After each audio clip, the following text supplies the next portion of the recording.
जो बड़े बड़े साधनों से स्थिति प्राप्त होती थी। देखो, सबसे बड़ा माया का फसाव यह हो रहा है कि हमारी भोगों को भोगने से कभी तृप्ति नहीं हो रही, और जिसकी इंद्रियां भोगों में लगी हुई तो ज्ञान की बातें कर सकता है, ज्ञान बिल्कुल नहीं हो सकता। ये बात मान लीजिए, चाहे जितना वो ज्ञान की बातें करे, भगवदानंद का स्पर्श नहीं हो सकता अंदर। ये सिद्ध बात है, सिद्ध। शरीर भोग भोगे, इंद्रियां भोग में सुख खोजे, मन संकल्प भोगों का करे, बुद्धि निश्चय सत्य भोगों में करे, तो किनके द्वारा परमात्मा तत्व का अनुभव हुआ भाई? किसने परमात्मा तत्व का अनुभव हुआ? आत्मा तो अज्ञानियों में ज्यों की त्यों वैसे ही है, तो तुमने क्या अनुभव किया? तो वो ज्ञान केवल नाटक रह जाता है। ज्ञान की शुरुआत ही होती है, भोगाभ्यास को तत्काल रोक दिया जाए। जिस दिन से सत्संग सुना उसी दिन से, जैसे एक ब्रेक होती धीरे धीरे लगाई जाती है, और एक ब्रेक होती है कि अगर तुरंत नहीं लगाई गई तो घटना घट जाएगी। इसी जन्म में अगर ज्ञान प्राप्त करना, भगवत प्राप्ति, तो अभी वो ब्रेक की जरूरत है, तुरंत। अब लो नशानी अब ना नशे हो।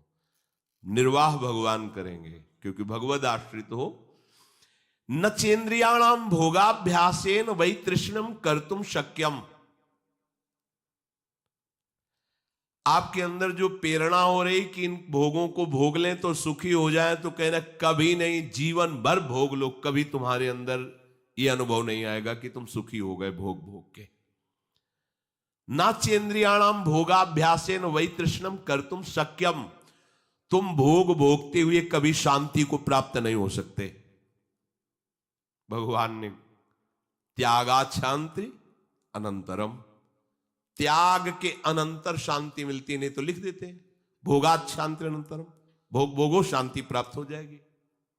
लेकिन शास्त्रों में न जातु कामः कामानामुपभोगेन शाम्यति हविषा कृष्ण वर्तमेव भूय एवाभिवर्धते। जब तुम्हारे अंदर भोग भोगने की इच्छा जागृत होती है और तुम उसे भोग देते हो, तो ऐसी गलती करते हो जैसे आग में घी डाल दो तो और आग प्रज्वलित हो जाएगी। आग में घी डालने से वो बुझेगी नहीं, वो प्रज्वलित हो जाएगी। ऐसे ही कामोपभोग की वासना से जब तुम काम का सेवन करते हो तो वो तुम्हारे अंदर तृष्णा पैदा कर देती, भयंकर आग भोग की। फिर वो पागल आदमी कहा जाता है, उसको समझ में नहीं आता कि धर्म क्या है अधर्म क्या है। तो कह रहे यतो भोगाभ्यास मनु विवर्धन्ते रागाः कौशलम चेन्द्रियाणाम। अब वो जब भोग भोग कर शांति प्राप्ति की चाह करने लगा, सब कर तो यही रहना, सबके अंदर भगवान की आज्ञा उल्लंघन की वृत्ति बैठी हुई है। भगवान कह रहे त्यागात् शांति अनंतरम, और हमारे अंदर वृत्ति बैठी हुई कि मैं भोग कर एक बार तो देख लूं तो शांत हो जाऊंगा। क्या है? और एक बार जो इस दलदल में उतरा आज तक नहीं निकल पाया। जब से सृष्टि हुई तब से एक बार के लिए ही उतरा था और आज तक नहीं निकल पाया इस दलदल से। क्यों? बोले यतो भोगाभ्यास मनु विवर्धन्ते रागाः कौशलम चेन्द्रियाणाम। भोगों को भोगने से भोग में और प्रियता बढ़ जाती है, और विषयासक्ति बढ़ जाती है। फिर वो कौशल के द्वारा भोग भोगना चाहता है, विविध कलाओं के द्वारा विविध परिवर्तन कर करके, स्थान का परिवर्तन, शरीर का, अब ये शरीर नहीं दूसरा शरीर चाहिए, इस स्थान में नहीं अमुक स्थान में, इस प्रक्रिया से नहीं ऐसी प्रक्रिया से। यतो भोगाभ्यास मनु विवर्धन्ते रागाः कौशलम चेन्द्रियाणाम। इंद्रियां और बलवान होकर उसे कुकर्म में फंसाती जाती है। तस्माद् अनुपायः सुखस्य भोगाभ्यासः। अब सुख की चाह और बढ़ गई और खोज उन्हीं भोगों में रहा है जहां अशांति, दुख, क्लेश, बंधन। विषय चुगा जिन चुगय मन चुगत कछुक सुख होए, फिर फांसी ऐसी लगे तैसम दुख न हो। ऐसा फंस जाओगे कि निकलना भी चाहोगे तो नहीं निकल पाओगे। ये देख लेना, और देख ही रहे हो। अधर्म के द्वारा भोगों को भोगोगे तो निकलना भी चाहोगे कि आज से नहीं करूंगा तो नहीं निकलने दिया जाएगा। ये माया तुम्हें रौंद देगी, भयभीत कर देगी कि अगर ये शब्द भी निकाला कि आज से नहीं, तो हम अभी इसी क्षण भयभीत हो जाओगे, तुम्हारी ताकत नहीं। बोले हुआ क्या? सा खलवयम वृश्चिक विषभीत इवासी विशेष दष्टो या सुखारसी विषयानुवासितो महत दुख पंके निमग्न इति। जैसे कोई बीछी के डंक से बचने के लिए सांप के बिल में हाथ डाल दे, ऐसी गलती हो गई। बीछी का जो डंक का जहर है वो मारेगा नहीं आपको, वो पीड़ा देगा, लेकिन सांप का जो जहर है वो मार देगा आपको। तो बोले जो मन में काम ने जलन पैदा की वो मारेगा नहीं आपको, थोड़ा पीड़ा देगा, इसके बाद शांत हो जाएगा। और आपने यदि भोगाभ्यास में उतार दिया तो मार देगा। जैसे बीछी के डंक के कष्ट से बचने के लिए कोई सांप के बिल में हाथ डाल दे और वहां कोबरा उसे डस ले, ऐसे ही काम की पीड़ा को, काम के वेग को ना सह सकने के कारण वो काम भोग में उतर गया। तो कह रहे हैं विषयानुवासितो महति दुख पंके निमग्न थी, महान दुख में फंस गया। परिणाम में पता चलेगा, अभी उसे पता नहीं चलता परिणाम में। इसलिए ज्ञान ब्रह्मबोध प्राप्त करना बहुत कठिन है, क्योंकि बिना निष्काम हुए आप आगे नहीं बढ़ सकते। तो बहुत सरल उपाय है, चाहे जो हो, जहां हो, जैसे भी हो, आप सबसे श्रेष्ठ भगवान के प्रिय बन जाएंगे। और आपको इसमें इस तरह की कोई विशेष कष्टमयी साधना भी नहीं करनी पड़ेगी। श्रीमद् भागवत में कहते हैं अहो बत स्वपचतो गरीयान यज्जिह्वाग्रे वर्तते नाम तुभ्यम। ध्यान दीजिए, ते पुस्तपस्ते जुहुः शश्नुरार्या ब्रह्मानुचूर्णाम गृणन्ति ये ते। जिसके जिह्वा में राधा राधा राधा, श्री हरि राधा, राधा कृष्ण, राधा वल्लभ, राधे श्याम, या जो राम कृष्ण हरि शिव नाम जो तुम्हारे गुरुजी ने दिया हो, या जो तुम्हें प्रिय लगे, मन से नहीं कह रहे, यज्जिह्वाग्रे वर्तते नाम तुभ्यम, जिसकी जीव के अग्रभाग में ऐसा स्वभाव बन गया है, चल रहा है नाम, नाम जप करे। बोले अहो बत स्वपचतो गरीयान, यद्यपि वो स्वपच है फिर भी गरीयान वो सबसे श्रेष्ठ है। हरिराम व्यास जी ने कहा कि रैदास जी की चरण धूल के सामने करोड़ों ब्राह्मण नहीं है, क्योंकि उनकी जिह्वा पे निरंतर हरि का नाम विराजमान है। इसीलिए यहां ब्रजवासी सब ब्रह्मा से भी परम पवित्र और श्रेष्ठ माने गए हैं। व्यास मिठाई विप्र की तामे लगे आग, वृंदावन की स्वपच की जूठन खाइए मांग। हे बड़े मस्त है ब्रजवासी। प्रातः काल एक बार मंगला करके श्री जी की जा रहे थे, तो एक माई ठेलिया में कूड़ा करकट से भरे मस्ती बिहारी जी के पद गा रही थी। जपे जा राधा राधा नाम, बसे जा श्री वृंदावन धाम, मिलेंगे कुंज बिहारी ओढ़ के कांवर का। ठेलिया ऐसे कूड़ा के लिए रोका और कुछ भेंट दिया, चरणों में प्रणाम किया। ये है हमारे वृंदावन की शोपच है, जिनकी जिह्वा में बिहारी विहारिंजू का जस बसा हुआ है, परम पावन श्रीधाम वृंदावन की परिचर्या में लगी हुई है। तो व्यास मिठाई विप्र की तामे लगे आग, वृंदावन के स्वपच की जूठन खाइए मांग, क्योंकि ये हरि प्रेम प्रदान कर देंगे। किसी की सामर्थ्य नहीं कि संतों के माथे पे हाथ रख दे। एक ब्रजवासी का छोरा छोटा सा हो, उसके पैर चलो, कोई भी हो, ऐसे लबा के हाथ, जा बाबा, और उसको जब प्रणाम किया ना, भैया लाडली जी कृपा करे तो पे बाबा, हृदय निहाल हो गए। ये आशीर्वाद कौन दे सकता है? देखो बरसाने के गोसाई पर चरण छुओ, सीधे लाडली जू से हाथ करके बात करते हैं, लाडली जू। आपको विश्वास नहीं?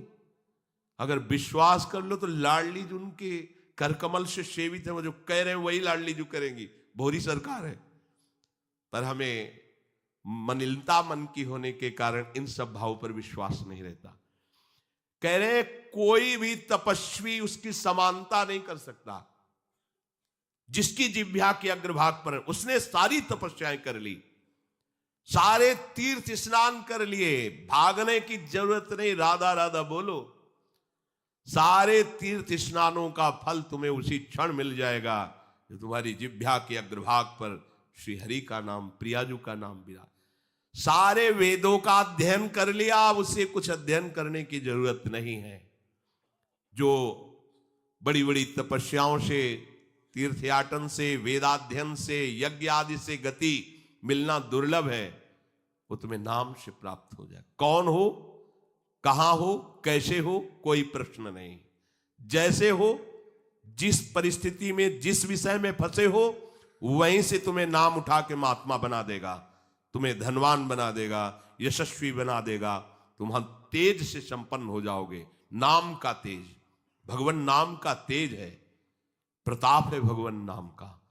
एक बार नाम आप बसा के तो देखो हृदय में, जोर से आलाप लोगे नाम का, प्रकृति का परिवर्तन हो जाए। अरे स्वामी का नाम है, सुमीर पवन सुत पावन नामू अपने बस करी राखे। जपहि नाम जन आरत भारी, मिटहि कुसंकट होय सुखारी। इदम ही पुंसस तपसः श्रुतस्य वा, स्विष्टस्य सूक्तस्य च बुद्धि दत्तयोः, अविच्युतोऽर्थः कविभिर निरूपितो यदुत्तम श्लोक गुणानुवर्णनम। बड़े बड़े वेदनिष्ठ ब्रह्म ऋषियों ने निश्चय किया है कि भगवान के नाम का निरंतर जप, गुण कीर्तन, इससे बड़ा कोई तप नहीं है, कोई वेदाध्ययन नहीं, कोई यज्ञ नहीं, कोई ज्ञान या कोई दान इससे बढ़कर के नहीं है। बस प्रभु के नाम में तुम्हारी प्रीति हो जाए। कलिम सभाजयन्त्यार्या गुणज्ञाः सारभागिनः, यत्र संकीर्तने नैव सर्वः स्वार्थो भी लप्यते। न हृतः परमो लाभो देहिनां भ्राम्यतामिहि, यतो विन्देत परमां शांतिं नश्यति संसृतिः। ये कलिकाल किसी को बख्शेगा नहीं, अगर नाम जप नहीं तो बुद्धि को भ्रष्ट कर देगा। इसका प्रभाव है कपट, चतुरता, बेईमानी और पापाचरण में रति, इसका प्रभाव है। कली इन दोषों से संपन्न है, पर एक इसका महान गुण है, जिसकी जिह्वा पे प्रभु का नाम होगा, इसके कोई भी दोष उसका स्पर्श नहीं कर सकते, और कली स्वयं भयभीत हो जाता है जिसकी जिह्वा पे नाम है। इसकी एक बड़ी प्रशंसा है, 10,000 वर्ष तपस्या करने पर जो फल मिलता है, 24 घंटे निरंतर नाम जप करने से मिल जाएगा। कलयुग की ये विशेष महिमा है। हम लोगों को भगवत प्राप्ति बड़ी सहज है। दाहिने पैर के अंगूठे के बल हाथ उठा के ऊपर से बोले कितने, वो 10,000 वर्ष, ऐसे 10 सेकंड नहीं खड़े हो सकते अपने लोग, नहीं। दाहिने पैर के अंगूठे के बल हाथ उठा के 10 सेकंड नहीं खड़े हो सकते। और वो अवश्य भगवान की प्राप्ति की बात नहीं कही गई, वो अलग अलग कामनाओं की अलग अलग लक्ष्य। 24 घंटे नाम कीर्तन करने से वो फल प्राप्त हो जो उनको 10,000 वर्ष ऐसे करने से। कलयुग का बड़ा प्रताप है। जो तुम स्वार्थ की पूर्ति चाहते हो या परमार्थ की पूर्ति चाहते हो, या तुम रोग का नाश चाहते हो, तो एकमात्र उपाय है भगवान के नाम का निरंतर जप करो। निरंतर शब्द में बड़ी कठिनता है, महात्मा जन इसी का प्रयास करते हैं। अव्यावृत भजनात्, ये सिद्ध अवस्था है निरंतर भजन। आपसे निरंतर ना हो तो थोड़ी थोड़ी देर में स्मरण करने का अभ्यास बना लीजिए। एक बार सत्संग में कि अगर 5 मिनट में एक बार राधा बोल दो, कि हर 5 मिनट में एक बार राधा बोलना है, राधा 5 मिनट फुर्सत करो, चिंतन या कार्य जो कर रहे हो, पर 6वां मिनट न लगने पावे फिर 5 मिनट राधा। एक दिन आप देखना निरंतर नाम चलने लगेगा। इससे विषयों के प्रति जो आसक्ति है वो एक बार तो बढ़ेगी। होम्योपैथिक दवा जैसे नहीं, रोग एक बार उभरेगा, आपको लगे, वो बढ़ती नहीं है, अंदर छुपी हुई निकलती। ध्यान से सुनोगे तो प्रश्न खत्म हो जाएंगे। अपने लोगों के प्रश्न रहते हैं, जब भजन में बैठते हैं तो बड़ा मन चंचल होता है, बड़ी गंदी बातें आती हैं, ये वो। हम भी कह रहे हैं, जब आप नाम जपना शुरू करोगे तो पहले आपको जलन होगी, आपके अंदर ये विकार दिखाई देंगे, पर ये आते नहीं हैं, ये जाते हैं। धीरे धीरे इनका शमन हो जाएगा। और जब कभी आपको ऐसा लगे कि अब नाम जपने में हमारा एकाग्रमन नहीं हो रहा, तो बहुत सुंदर उपाय है, ताली बजाकर नाम कीर्तन करने लगो।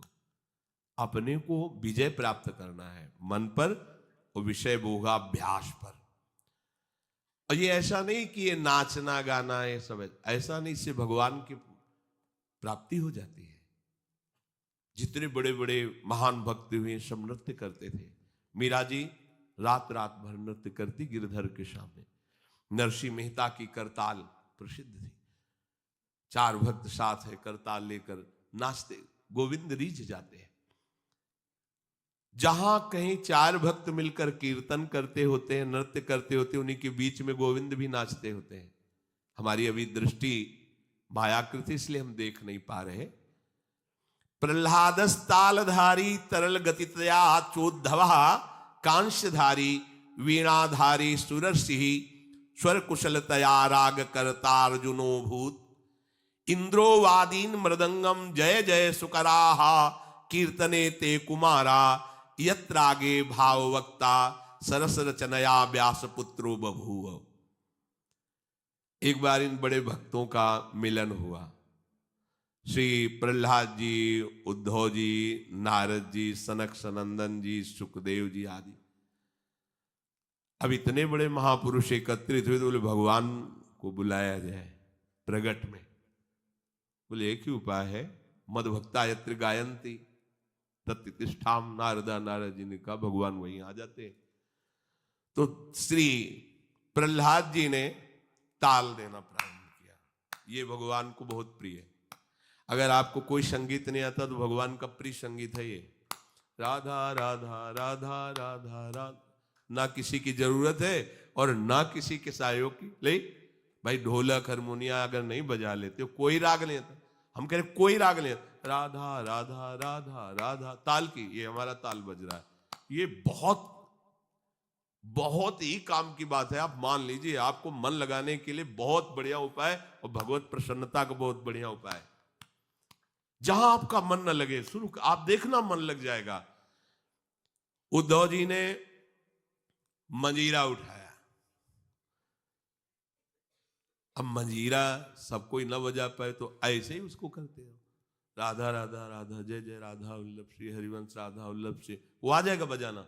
हम ये देख रहे हैं कि प्रभु समस्त कलाओं से युक्त है और आप उनका गुणगान करो तो सीख जाएंगे। इतनी बड़ी बच्ची है, स्कूल ही नहीं गई, पूरी चतुरासी जी कंठस्थ सुधा निधि। आश्चर्य है, सुधा निधि के श्लोक बोलने में व्याकरण पढ़े हुए भी लड़खड़ा जाएंगे और ककहरा नहीं पढ़े, गई नहीं स्कूल। ये सर्वाश्चर्य में सकल विद्या विदित रहस्य श्री हरिवंश हित। हमारी स्वामिनी सकल विद्या विदित है, आश्रय निर्मल हृदय ने लिया, वाणी प्रकाशित है। श्री चतुरासी जी कंठ। हम तो आश्चर्य, पर सर्वाश्चर्य में स्वामिनी जो, इसलिए क्या नहीं आपको ज्ञान हो जाएगा। आपको क्या पता नहीं चल जाएगा। जब प्रभु का पता चल गया तो सब उन्हीं में समाये हुए, सब ज्ञान आ जाएंगे। श्री उद्धव जी ने मंजीरा उठाया और नारद जी का प्रसिद्ध वाद्य यंत्र तो वीणा जी है ही, और अर्जुन जी राग आलापने लगे। इंद्र ने मृदंग बजाना शुरू किया।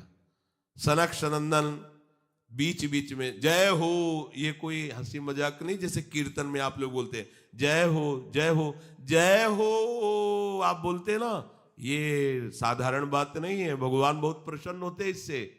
बोले ये सनक सनंदन सनातन सनत कुमार बीच में नाम कीर्तन में जय ध्वनि बोलने लगे, जय हो जय हो, और सुखदेव जी भावभंगियां प्रकट करने लगे। जीव ही एक कीर्तन और नृत्य हुआ तो बीच में देखा प्रभु प्रकाशित हो गए। तासा मावीर भूत छोरी स्मयमान मुखाम जा, पीतांबर धरासरक भी साक्षान मत। और वो भी कोई खड़े लगे हुए, वो भी तो नटवर नागर हैं, सकल कलाओं में प्रवीण, तो प्रभु नृत्य कर रहे हैं, भक्त जन आसपास मृदंग में। कैसा आनंद! ये जो आनंद आपको आता है, तो आनंद कौन है जानते हो? श्री कृष्ण। सच्चिदानंद रूपाय, उनका रूप क्या है? आनंद। आपके हृदय में उमगन, सबके हृदय में भगवान आ रहे हैं। पर बोले हमारा अनुभव नहीं हो रहा, मलिन यंत्र है, यही करते रहो। थोड़ा आनंद आया ना, अब पूरा आनंद आ जाएगा। और जिस दिन पूरा आनंद आया, उस दिन से फिर तुम्हें कोई घसीट नहीं पाएगा। माया का जो आकर्षण है। भगवत आदि पुरुषस्य नारायणस्य नामोच्चारण मात्रे निर्धूत कलिर्भवति। जो प्रभु श्री हरि का नाम उच्चारण मात्र करता रहता है,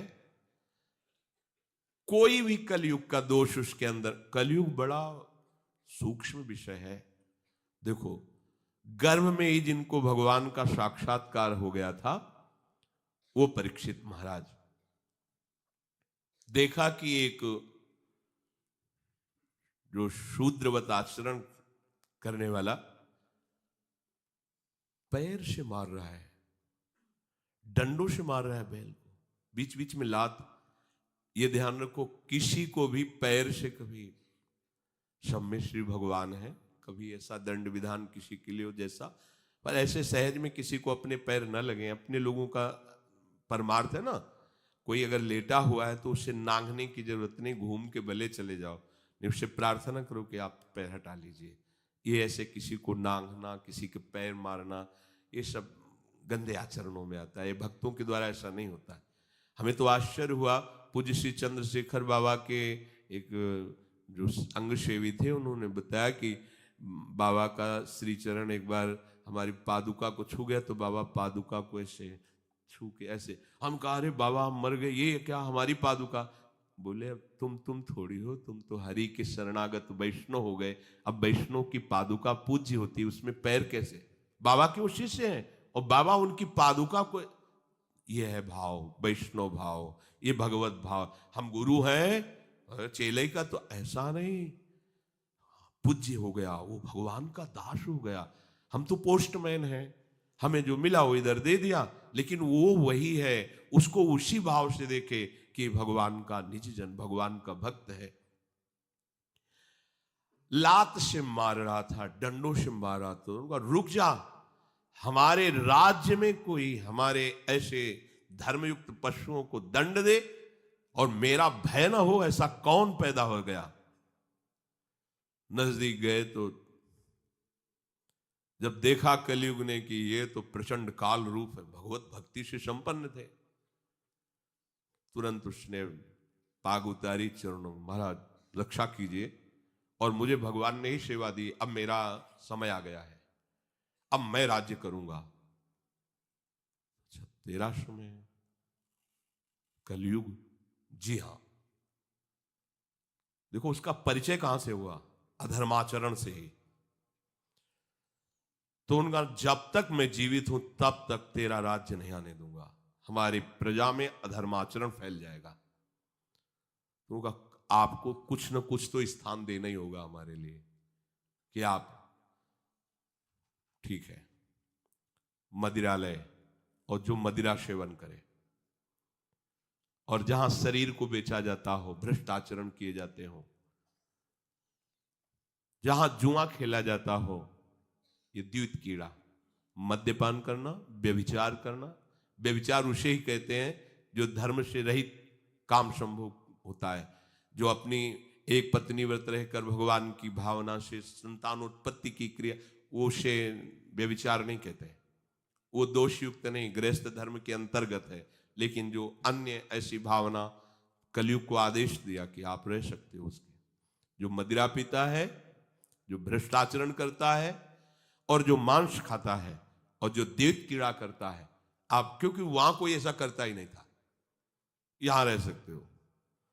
उनका महाराज आपने सब गंदे गंदे स्थान तो दे दिए, थोड़ा तो सांस लेने की जगह दो। तो उनका ठीक है, अधर्म से कमाया हुआ स्वर्ण उस पर तुम्हारा वाद, वो खुश हो गया। हाँ हाँ ठीक है महाराज, आपकी आज्ञा के विरुद्ध बिल्कुल नहीं चलूंगा। चले आए। जरासंध का जब वध हुआ था तो उसका मुकुट जो था उसको लेके, विजय में जिसकी विजय, तो भीम ने ही तो भगवान की प्रेरणा से, तो अब ये उन्हीं के तो वंश में है ना। ऐसे धरते ही शिकार की वृत्ति जागृत हुई, जंगल में गए, शिकार तो मिला नहीं, प्यास से व्याकुल हो गए। एक महात्मा समाधि में बैठे हुए थे, उनके आश्रम में प्रवेश किया। महात्माओं के आश्रम में प्रवेश करने की मर्यादा होती है, पाग, अस्त्र शस्त्र, अपना पद का भाव ये बाहर ही रख देना चाहिए, क्योंकि यहां सर्व लोग महेश्वर भगवान के चिंतन में लगे हुए हैं, और विश्वास रखे कभी अमंगल नहीं हो सकता। तुम्हारे अंग रक्षक तुम्हारी रक्षा नहीं कर सकते जैसा भगवान नाम रक्षा करता है। तो भगवान नाम का वहां सुरक्षा कवच होता है जहां भगवत प्रेमी महात्मा होते हैं। इसलिए बहुत जगह शास्त्रों में पाया गया है, जैसे कर्ण ऋषि के आश्रम में दुष्यंत जी तो अंगरक्षकों को बाहर ही छोड़कर अपना राजमुकुट और चरण पादुका उतार करके बड़ी दैन्यता से, ऐसे कई जगह महात्माओं के, पर आज ही भूल गए। ऐसे सीधे आश्रम में प्रवेश किए, घोड़े से उतरे, कोई है, प्यास लगी है। तो ये मर्यादा है कि यदि राजा पधारे तो खड़े होकर उसका स्वागत किया जाता है, क्योंकि हम राजा के राज्य में रहकर भजन करते हैं। वो राजा हमारे भगवान का स्वरूप है, उसका खड़े होकर स्वागत और अर्घ आदि दिया जाता है। ऐसा पूर्व ऋषियों ने किया भी है। अब वो समाधिस्थ में शमीक ऋषि उनका नाम था, नजदीक गए, बड़े बड़े महात्माओं के दर्शन किए होंगे, तो क्या जानते नहीं कि समाधि अवस्था में है। समाधि अवस्था केवल शरीर दिखाई दे रहा है, बाहर से आप उसे मृत जैसा भी कह सकते हैं। अमृत स्थिति है, प्राण वायु भी संचलन नहीं हो रहा है, भगवदाकार वृत्ति अंदर से, बाहर से सब क्रियाएं रुकी हुई हैं। समाधि की अलग अलग स्थितियां होती हैं। तो आज इनको देखो, कलयुग का प्रभाव, उनको ढोंग नजर आ रहा है राजा आया, इससे क्या बात करना है, बस ये बात सोच करके तुम आंख मूंद के बैठ गए। और बाहर निकले, देखा एक मरा हुआ सर्प पड़ा हुआ था, उसे उठाया, उनके गले में डाल दिया। ऐसे ये कलयुग का दोष, एक महात्मा पर पाखंड का आरोप। जब कलयुग चढ़ जाएगा तो तुम्हें सब ऐसे नजर आएगा, सब पाखंडी है, सब भ्रष्ट हैं, अरे सब नाटक है, कलयुग का स्वभाव। और उनका अपमान करने की चेष्टा, ये अपमान है। अच्छा, उनको ये पता भी नहीं है कि कोई आया है, कोई ऐसी चेष्टा कर रहा है। चले गए। कुछ ब्रह्म ऋषि बालक कोई सेवा कार्य से आश्रम में प्रवेश किए तो देखा समीक ऋषि के गले में मरा हुआ सर्प। तो वहां बाहर वनवासियों से पूछा कौन आया था, बोले चक्रवर्ती सम्राट महाराज परीक्षित। दूसरा कोई नहीं गया? नहीं। तो ऐसा अमंगल कार्य, इतना उनका अभद्र व्यवहार एक ब्रह्म ऋषि से, छोटे छोटे बालक ही ऋषियों के थे, गए और श्रृंगी ऋषि तर्पण कर रहे थे सूर्य भगवान का, तो जाके कहा कि आपके पिता के गले में मरा हुआ सर्प महाराज चक्रवर्ती सम्राट परीक्षित ने डाल दिया है। ऐसा धर्म का शासन करने वाला राजा अब इतना अधार्मिक हो गया कि संत महात्माओं की स्थिति को भी नहीं जानता और अपमान कर दिया। ये समझते हैं कि इनको कोई दंड नहीं दे सकता, तो ये भूल करते हैं। ये दंडधारी राजाओं से भी बढ़कर प्रचंड दंड देने का अधिकार ब्रह्म ऋषियों के बालकों को भी है। जल उठाया और कहा, मैं सत्य को साक्षी करके इस राजा को शाप देता हूं, 7 दिन के अंतर्गत भयंकर रूप धारण करके तक्षक डसे और उसके 7वें दिन मृत्यु हो जाए। अब बधाए अपने पिता के गले में लिपट कर रोने लगे। बहुत हिलन डुलन रोने की आवाज, धीरे धीरे प्राणवायु संचलित हुई। आंख खुला और कहा, रो क्यों रहे हो? उन्होंने कहा कि गले में सर्प डाल करके परीक्षित जैसा अपमान, कोई बात नहीं है, और हमें चाहिए था कि हम उनका उठकर स्वागत करते, उनको जलादि पिलाते, गलती हमारी है। देखो ब्रह्म ऋषि। तो अन्य ऋषि बालकों ने कहा कि श्रृंगी ने तो शाप दे दिया, तुमने भयंकर ऐसा कैसे कार्य? वो शाप के योग्य है? क्या शाप दिया? बोले 7 दिन में तक्षक सर्प आएगा, डस लेगा। अब तो उनकी भी सामर्थ्य नहीं, पिता की भी कि मिटा सके। ब्रह्म ऋषि के वचन ऐसे नहीं होते। तो ना ब्राह्मणत्व रह गया, ना तपस्या रह गई, न भजन रह गया है, न भाव रह गया है। दिन भर हम झूठ बोलते रहते, तो हम कुछ भी बोले क्या लागू होगा? जो सत्य का चिंतन करता है, ब्रह्मचर्य से रहता है, सत्यवाणी बोलता है, वो आज भी बोल दे तो वैसे ही हो जाएगा जैसा बोलेगा। एक बालक के वचन को ब्रह्म ऋषि भी नहीं मिटा सकते। अपने शिष्यों को भेजा, जाओ निवेदन करो महाराज परीक्षित को। उधर हो गए, जीव ही मुकुट उतार कर, ये क्या हो गया मेरे द्वारा? ये क्या? हाय हाय मच गया हृदय में। मैं किसी महात्मा के साथ ऐसा व्यवहार कैसे कर सकता हूं? भगवान मुझे दंड दे। ये है धर्मात्मा का, भगवान मुझे दंड दे, बिल्कुल क्षमा न करे। इतने में ऋषि के शिष्य पहुंच जाते हैं और कहा, महाराज आपको एक सूचना है, वो बड़ी अशुभ सूचना है। आपके द्वारा जो कृत्य हुआ उसका दंड विधान श्रृंगी ऋषि ने कर दिया है। आज के 7वें दिन तक्षक सर्प आपको डसेगा, आप अपना उपाय कर लीजिए। कल्याण का, बचने का तो कोई उपाय ही नहीं है। बहुत प्रसन्न हुए, जैसे किसी ने उनको महासुख दे दिया। ये है भगवान के आश्रित, कोई भी साप ताप भय नहीं प्रदान कर सकता। प्रसन्न हुए, मैं तो मांग ही रहा था कोई दंड मिले। बहुत अच्छा हुआ। जन्मेजय को बुलाया, उसी क्षण रात दिया, और गंगा किनारे जा करके बस आमरण अनशन व्रत, एक बूंद पानी भी नहीं पीऊंगा, और कैसे भगवत प्राप्ति हो 7 दिन में चिंता नहीं कर रहे थे। बड़े बड़े संत महात्माओं ने जब साप की बात सुनी, सब आ गए गंगा किनारे। उसमें भगवान व्यासदेव जी, वशिष्ठ जी, बड़े बड़े महापुरुष नामी सब आ गए। सबसे पूछा, 7 दिन में निश्चित भगवत प्राप्ति हो जाए, आप सब हमें ऐसा उपाय बताइए। सब आपस में विचार ही कर रहे थे। इतने में देखा कि आनंद में मगन हुए निर्वस्त्र दिगंबर भगवान सुखदेव जी, 16 वर्ष की अवस्था है, कृष्ण नाम जिह्वा से निकल रहा है, जीव ही आए, सब खड़े बीच में।